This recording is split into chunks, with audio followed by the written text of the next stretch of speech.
Good morning, Chairman Blumenauer and Ranking Member Buchanan, and thank you for the opportunity to submit these comments for the record. I've also, including this video, so that if you wish, you can put the video on the page for the hearing, as well as a link to these comments. Our usual practice is when the Finance or Ways and Means Committee has addressed a topic, we would simply change the header and the first paragraph. We can't do that today. Too much has happened. Excerpts that we would have just slapped a new title on are now in appendices. The national approach to trade policy in the Asia-Pacific region from June, U.S.-China trade from April, and fighting forced labor from March of this year are included as attachments. Today's comments, like I said, will be addressing developments in the interim. China is a victim of its own success. It is a vibrant middle class which is used to living with all the comforts that this implies. Every year, migrants are driven off the land, often by investment housing.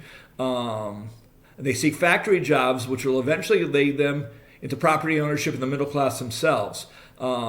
Because when they are citizens of their home village, they don't get the urban benefits. But if they buy a place or have established residency, I think you actually have to buy, then they can get the better benefits. This pattern has repeated itself time and again in the capitalist era, from Britain to here to Germany. The Chinese Communist Party is facing a quandary. When a middle class is formed, they chafe at authoritarianism. Traditional culture has slowed the desire for revolution, but this does not negate the analysis of none other than Karl Marx. He stated that revolution is inevitable as a matter of economic destiny. His analysis was historical, and although his revolutionary ideals did not happen, the march of time and the repeating of the pattern has. So our comments from June underlie the fragility of authoritarian regimes, especially China. Let me offer 4 examples of what they're facing. Lower level governments fear losing face with the central government. This was especially true in Wuhan at the start of the COVID pandemic. The crisis was hidden until it was too late. Problems were complicated by giving citizens a deadline to flee rather than imposing immediate lockdowns. We actually have the same problem here. We say, we will close everything on Friday. You got to close things immediately, or people take that last gasp of free air. This probably spread the virus to the entire nation. It's probably spread it around our nation as well. However, in China, there's little visibility on the results of such error because they are an authoritarian closed society. In a feat of pique, the Chinese government objected to the Australian Prime Minister's comments, which were off the cuff, about their response to the virus. So they boycotted Australian coal. This coal was bound for the industrial sector. So after the current, and that's slowed manufacturing. Since they don't have coal, they don't have power. It's spotty, but it's led to definite declines in their border sector, or in their shoreside sector. After the current backlog at our ports is cleared, it'll be followed by another supply chain problem. Now, a freer society would not have made this mistake. A competition would have had somebody else pick up the slack in bringing in coal. Of course, our prior attempts at authoritarianism by the last administration bordered on such stupidity. So China does not have the monopoly on that. Now, there's been no let-up in the use of coal for utilities, so the environmental problems are as bad or worse, although the coal is less available. So there are power shortages, according to recent reports. The party is trying to keep the lights on to placate the middle class. The peasants don't really have good energy, and they correctly fear that the docile urban culture becoming less docile when conditions go worse. A further example of their impending troubles is the Evergrande crisis and a housing crisis in general because of what they do about how they prohibit investment in a stock market. So, they can only their only Bitcoin-like investment is to buy land, which is not good. The culture does things for show, and many of Evergrande's developments are really Potemkin village investments that were not designed for actual occupation. They're designed for speculation. Again, a Ponzi scheme, like crypto.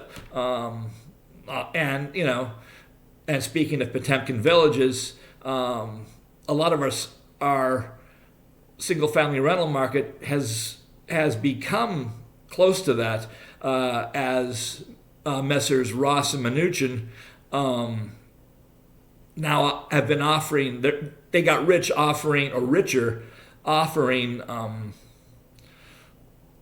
rents to people, but without including maintenance in the lease. So some of this housing is becoming a disaster. You should probably get these gentlemen before your committee. I know they've gone to financial services already. Now, for the reason of in order to placate the Chinese middle class, going back to China, some developments are condemned and demolished, and payments are invested, but not enough to keep their boom alive, and that's by intention. Their efforts to bail out these investors will be diverting funds currently being invested in treasuries into their own to take care of their own crisis. So that's a warning. This assumes that they will slowly unwind. If they crash, it will not stop at the Pacific Ocean. That's why it's imperative that our own debt limit issues be dealt with promptly. We cannot wait or say we'll take care of it until February. We need to take care of it permanently. We cannot have a shock to our currency markets at the same time that China's defaulting on their housing. It's going to crash the world if this happens. Some American investors are taking profits, however, because higher capital gains taxes have been enacted or will be enacted in Build Back Better. This will deflate the overvalued assets here, so it'll cushion the blow from the inevitable crisis in China. A full-on economic crash is an existential threat to the Communist Party in China, and they know it. That's why they're frantically playing catch-up in oil and housing or coal housing, trying to keep the lights on. Now, this crash is also an existential threat to the value of trillions of dollars of American bonds that they hold, which, of course, multiplies to the value of other bonds as well. Yields will definitely go up, or the prices will, but the prices will crash too. The only way out is to raise taxes more than Build Back Better's levels. Taxing the wealthier takes money out of speculation, deflates the Ponzi schemes further, and diverts funds to the consumption sector, including higher credits for the middle class. A collapse in the Chinese economy may or may not help American workers. Factories do not spring up overnight. Businesses will certainly take a hit, and unless Congress is generous in dealing with this crisis as it was for COVID, poor families will be hit with liquidity issues and scarcity through no fault of theirs. It'll be, they're financial masters of the universe. The tenure of Mick Mulvaney, for example, at the Consumer Financial Protection Authority has created a ticking time bomb, especially in NYMEX's oil futures market. Global supply for oil is fine, but the trading rules have been gutted, hence the current gas crisis. Hopefully the administration will be able to undo this damage before the inevitable recession or a depression, which is what happens when housing values drop below mortgage debt levels, or obligations rather. This time, loans that are purchased by the Federal Reserve must be written down to their value, thus reducing M3 and inflationary pressure. The Fed can wipe out money as well as create it, and if you're going to have deflation, it should be at the top, and it should take care of household finance. The donor class is about to take a big financial hit to their portfolios, and not because of rising taxes under Biden. It is time for them to put pressure on both parties to do something soon. They may not suffer physically, but the loss of paper wealth is inevitable if action is not taken now. So our upper class is about to feel the hit to their bottom lines. They won't starve, but they won't like it. Again, thanks for the opportunity to address the committee. We are, of course, available for direct testimony, in addition to what we're providing here, and to answer questions by members and staff. Again, have a wonderful day.